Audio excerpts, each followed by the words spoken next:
Okay guys, we've got some big news on the Nintendo Switch front with a game that everyone has been anticipating since the launch year of the Nintendo Switch. It looks like there's finally going to be information coming up. Also a surprise Nintendo first party game and what this might mean for the future of Nintendo Directs and what Nintendo's doing, plus more RPG news as well. But before we get into anything, what's good everyone? OJ here. Welcome back to another video. Please make sure you hit that like button, subscribe if you're someone new, and click that notification bell to get my RPG, Nintendo, and video game news first. Now let's go ahead and jump right into it here, and we're starting off with one of my favorite all-time franchises, and that is Bayonetta. So we've all been waiting for the next bit of information on Bayonetta 3, and we've been waiting for this game to release since the launch year of the Nintendo Switch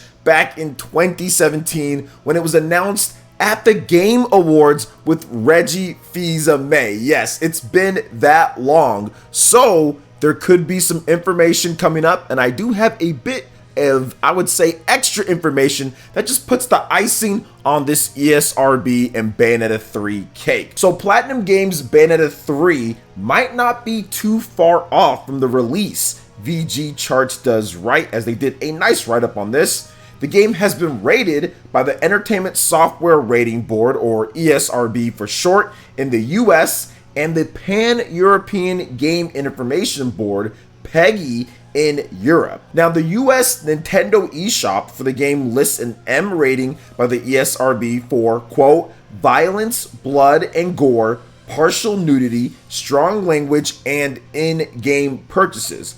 The UK Nintendo eShop reveals the game has been given an 18 rating by PEGI. So this is something that's just awesome to see, that Nintendo is gearing up for Bayonetta 3. Now, what does this exactly mean? Because I had a lot of you guys asking me this when I posted a little screenshot of the information and pretty much the little devil emoji and all that, like, heck yeah, let's get this going, Bayonetta. And some of you guys were a bit confused on if this means that there's going to be a Nintendo Direct coming up, or if there's going to be a release date soon. And it doesn't necessarily mean that there's going to be a Nintendo Direct coming up like tomorrow or next month or something like that. Not saying that it's out of the realm of possibility. I'm just saying that this ESRB rating does not mean that. Now, what it does mean is that the game is complete, because before you submit it to the ESRB, and Nintendo can't fake this, or the ESRB can't fake this, somebody has to pay the ratings board in order for this to be done, and it can't just be by anybody. It has to be from the official contacts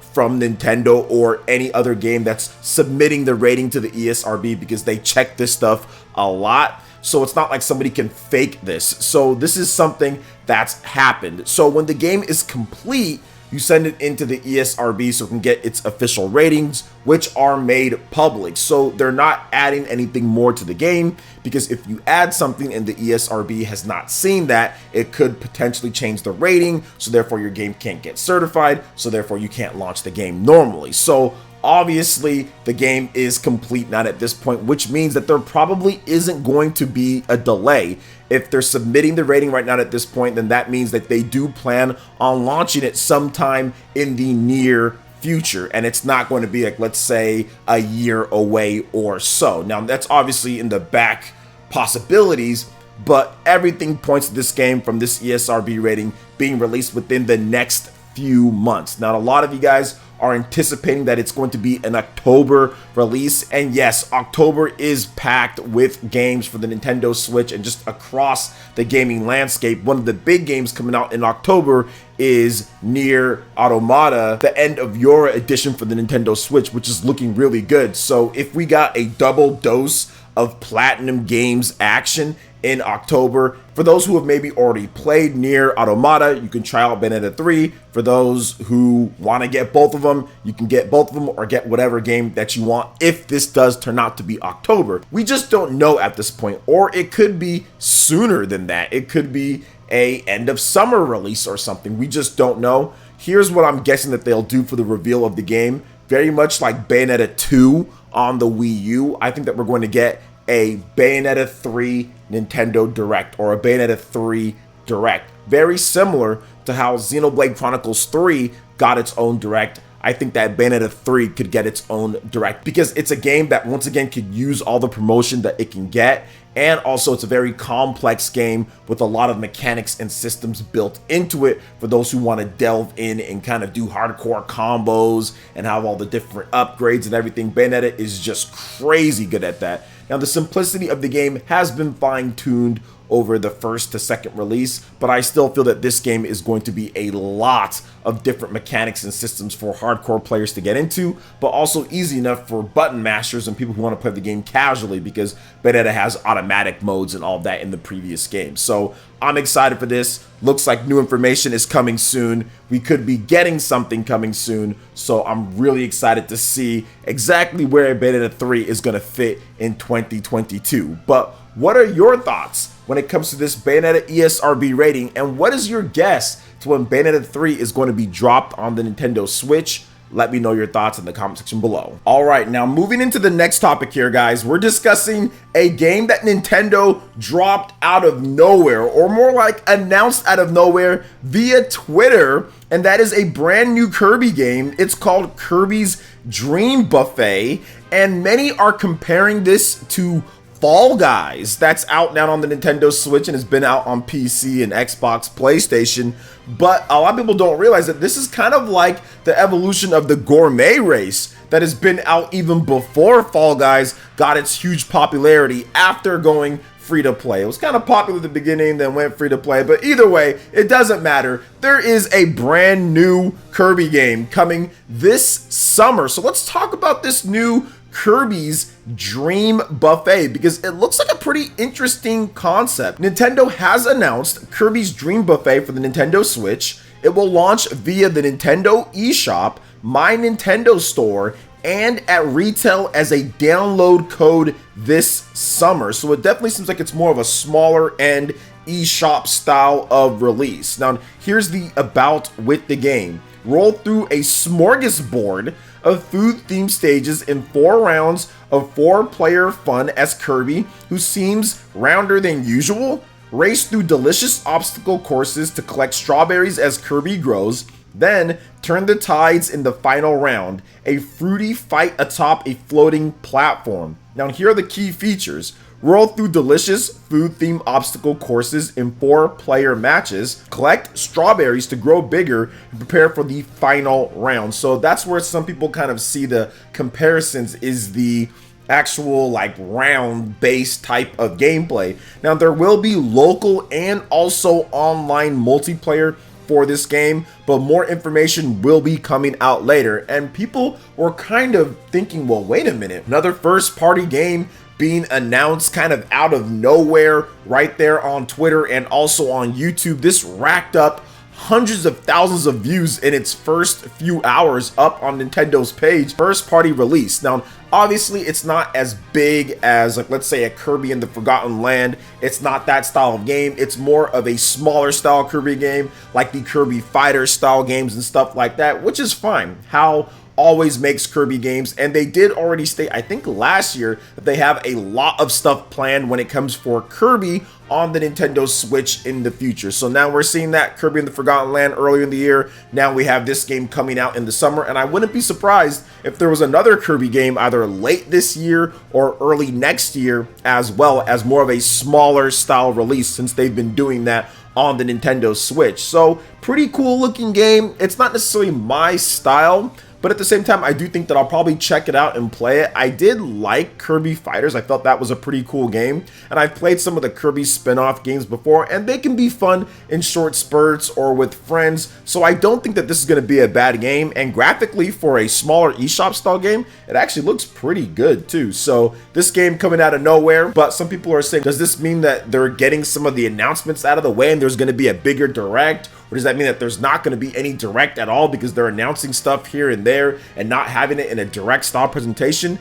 It's too early to say. I think that Nintendo's probably still going to have their regular direct like they usually have in the fall. I will have a separate video on this because I want to talk about it more in depth, but I think that Nintendo kind of had to have a third party Nintendo Direct and focus all on that because of the quality of third-party games that were coming and the partners who was releasing stuff, it would look really bad if they buried Persona and Nier and all of these major ports that are coming to the system under some other big announced games that might not even make it to the very end of the year or early next year, or updates for games that people have already been playing. So I think that Nintendo, in a goodwill type of move, kind of had to have that because it's a big deal, because games like Persona, people have been port begging for that for a very long time, and stuff like Nier Automata is incredible when it comes to the technological type of stuff, because nobody felt that the game could come over, or very few people felt that. So that's why I think that maybe that was a thing. But once again, I do have more information and I will be talking about that separately,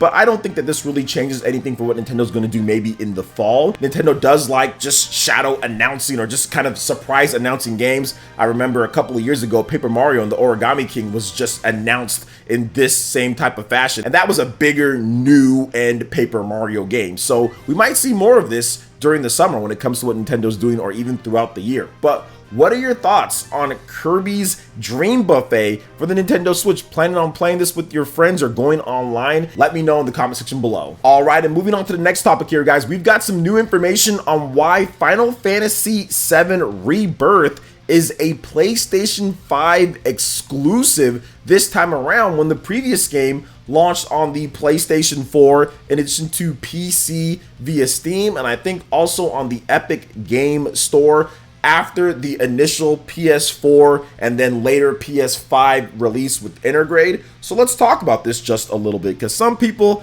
seem to be a little upset, or at least were upset, that the game is not coming over to other platforms. So Final Fantasy VII series executive producer Yoshinori Kitase, in an interview with Gamer and translated by Gematsu, explained the reason why Final Fantasy VII Rebirth is a PlayStation exclusive is due to the speed of the SSD. Quote, "It's exclusive to PlayStation 5 because of the graphical quality, of course, as well as the SSD access speed," said Kitase. Quote, "Since the adventure unfolds in a vast world after the escape from Midgar, loading stress is an extreme bottleneck. We felt we needed the specifications of the PlayStation 5 to overcome that and travel the world comfortably." Final Fantasy VII Rebirth is the second entry in the Final Fantasy VII Remake trilogy. It will launch next winter for the PlayStation 5. So there's definitely some talk around this, because some people are thinking like he's saying this as in, okay, well, they just chose only the PS5 and there wasn't any type of deal with Sony, and therefore they're just choosing PS5, kind of like back in the day with Final Fantasy games where they just chose PlayStation. And then some people are interpreting it as he said, okay, well, we're just doing it on PS5 only and not on PS4. Obviously there's a deal, but not on PS4 because we needed to take advantage of these things. Now, I'm thinking it's more of that than the former, because I definitely feel that Sony is paying them for this exclusivity. I mean, I absolutely feel that's the case here, because they did it with Final Fantasy VII Remake originally, so I'm pretty sure that's what's happening here too as well. There's definitely some wheeling and dealing going on, because once again, we saw that before.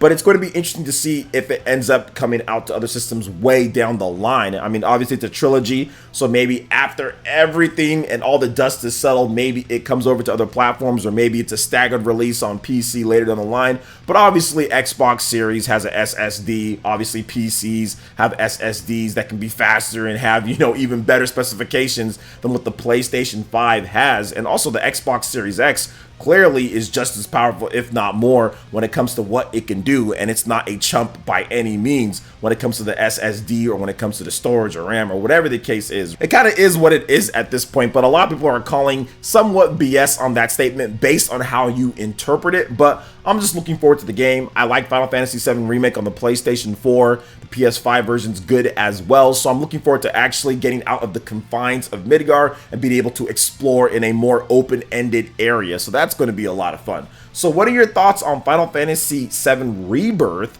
its PS5 exclusivity, and the game itself? You plan on playing it? Let me know in the comment section below. All right, and moving on to the final topic here, guys. It looks like we might be having an announcement soon for another RPG in the Saga franchise. So, a new listing for Saga Frontier 2 has popped up on PlayAsia, one of my favorite sites to import video games, suggesting that Square Enix could make an announcement in the future. The retailer currently indicates that a Switch version is planned and will launch on August 25th, 2022, and it also contains the following overview. Saga Frontier 2 introduces a complete renovation of the RPG genre. Traditional computer polygonal fixtures are replaced with lush, hand-drawn watercolor graphics supported by an awe-inspiring musical score blending both freedom and linearity. This title utilizes the multi-scenario system, giving players unparalleled freedom in choosing which scenario they want to play, while other scenarios crisscross with one another. Complementing this feature are 3 innovative battle modes: duel, team, and strategic. Depending upon the model selected, the player can control an individual character, a team, or several units to fight in battles, bringing depth and precision to the combat sequences.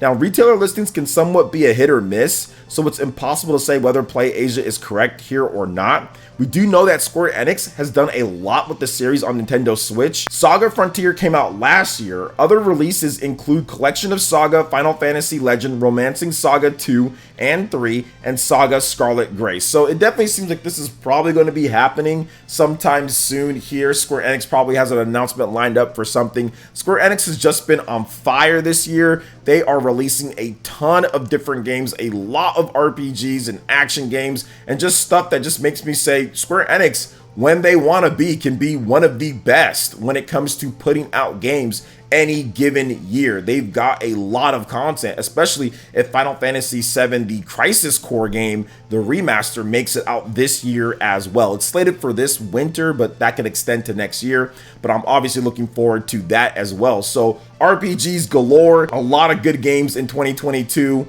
and I'm looking forward to a lot of this stuff here, from Bayonetta to the new Kirby. Also Square Enix, what they're doing, this retailer listing here, there's a lot to look forward to. But what are your thoughts on all this different news? Let me know in the comment section below. Alright guys, that wraps it up for this video here. Thank you so much for watching. I do appreciate it. Please make sure you hit that like button, subscribe if you're someone new, click that notification bell, and we will see you for the next video.